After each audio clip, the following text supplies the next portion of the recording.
What's up, ladies and gentlemen? Welcome back to another episode. I'm waiting on some parts, some pieces to start with this teardown procedure. If you've watched the last couple episodes, you've seen that these turbos just aren't going to work. For whatever reason, they just won't spool. I've narrowed it down to maybe because they're super cheap Chinese crap, or maybe the runner here is too long. Too big of turbos, not enough engine. Yeah, I don't know. There's been a few things throwing me off. There are turbo kits made for this engine that utilize T3, T4 turbos. I don't think they would sell the turbos with that kit if they haven't proven them to work. So, kind of throw me off, but then I did a bunch of deep research and found popular twin options are 16G turbos, and obviously those are quite a bit smaller than these, so that kind of seems like the reasonable way to go, you know, like hard proof or like theoretical turbo kit sizing. So I gave you guys a hint in one of the last videos. I got some turbos and got some flanges for the turbos. They are TD04 3000 GT turbos, and I got some these would be the manifold flanges, like CNC machined out. Bought these on eBay, custom fab shop. So the next plan is to utilize these flanges, and obviously I need to get rid of these T3 flanges for these turbos down here, so gonna be replaced with these. Be a little bit of a project, but the turbos are old, rusted. Some of the nuts have seized. I'm working on getting them out. It's taking some time, and in the meantime, do a little science experiment. I made a little like T3 block off plate. I'm going to block off this front turbo here. Reason being, this one is, I don't know if you can tell, but it's already pissing oil out of the compressor. So, got a little puppy back there whining. So I'm going to block this one off. So essentially, everything will flow into this rear turbo here. Theoretically, it should be like a single turbo setup, theoretically. So that's the plan. Let's see how it works. As mentioned earlier, oil coming out. This one seems to be clean. This one, not so much. So I think this nice Chinese work of art is already taking a dump. That's why we're blocking this one off. So I'm going to set the camera up, loosen up these bolts on the turbo, and slide that blocker plate in, see what happens.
All right, ladies and gentlemen, we are off on our maiden voyage. One turbo is blocked off, so we are cruising on one single turbo on this twin turbo setup.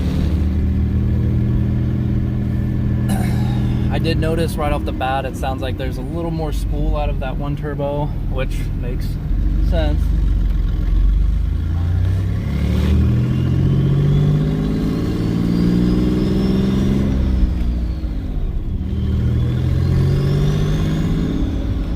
Neighbors seem to like it. I don't know if you can hear it, but yeah, wow, under load, this thing is much louder. I did.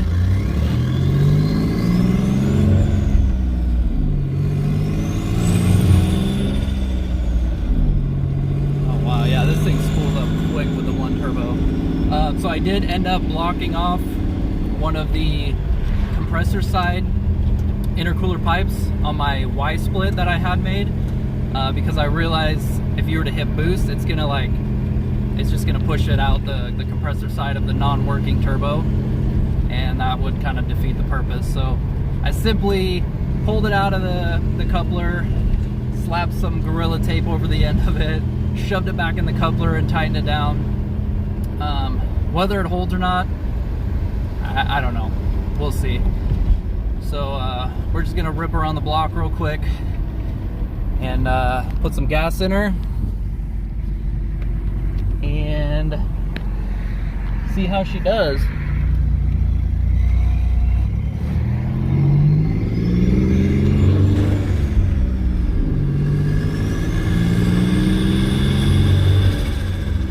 Woo, man, you hear that compressor surge?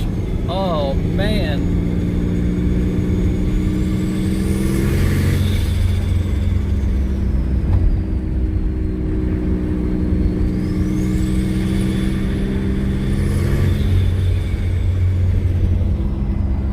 Does sound cool, but I kind of feel like I already blew that Gorilla Tape right out of there. We'll see here. I'm waiting for like a windshield phone mount, because this is not the easiest to do, shifting and turning and holding the phone.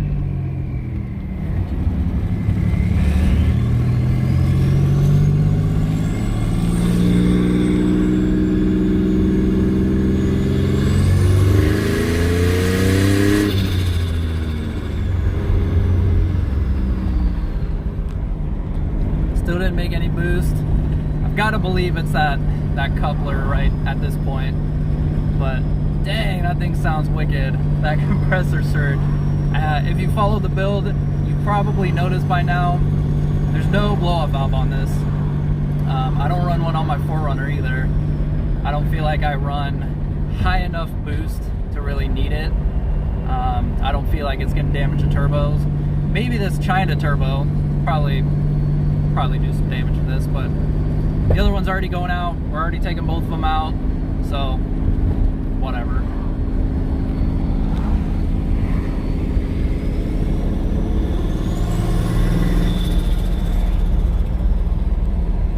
Damn.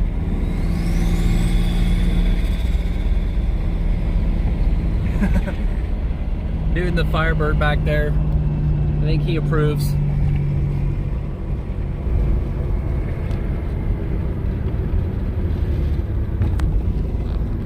I mean, it runs, drives, makes closer to boost than it did before. Yeah, whatever.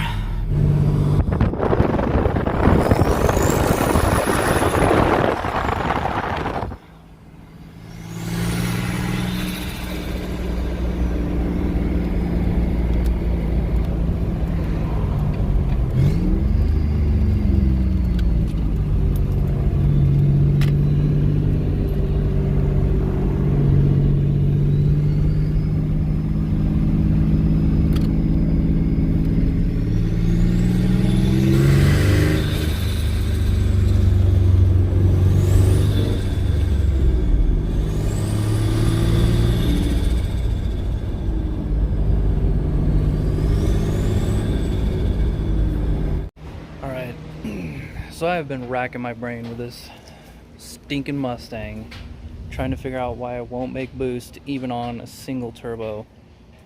My theory on the boost breaking past the Gorilla Tape still in play, but I decided to pull the wastegate. Let me back up here. I pulled the wastegate line, so it has no reason to open. I was able to build about 1 to 2 psi and progress, right? But still nothing substantial. I should have all the boost. There's no wastegate line reference, so I pulled the wastegate. And I'm going to show you here.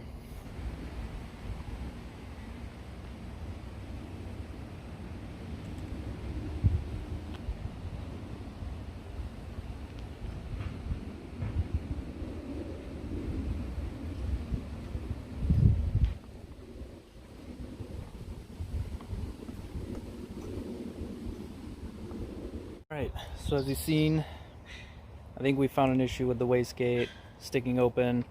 I took it apart and I took out this little helper spring. It actually goes on the bottom side of the diaphragm that's right here, and then you have like your regular spring up here. So this was helping push it up, and I think this spring has more tension than the spring that was in there. So I took this completely out. We have a bigger spring, unknown PSI spring in here. Time to retest.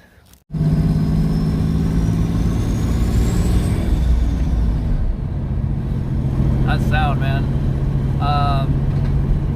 So I don't really know what to expect just yet.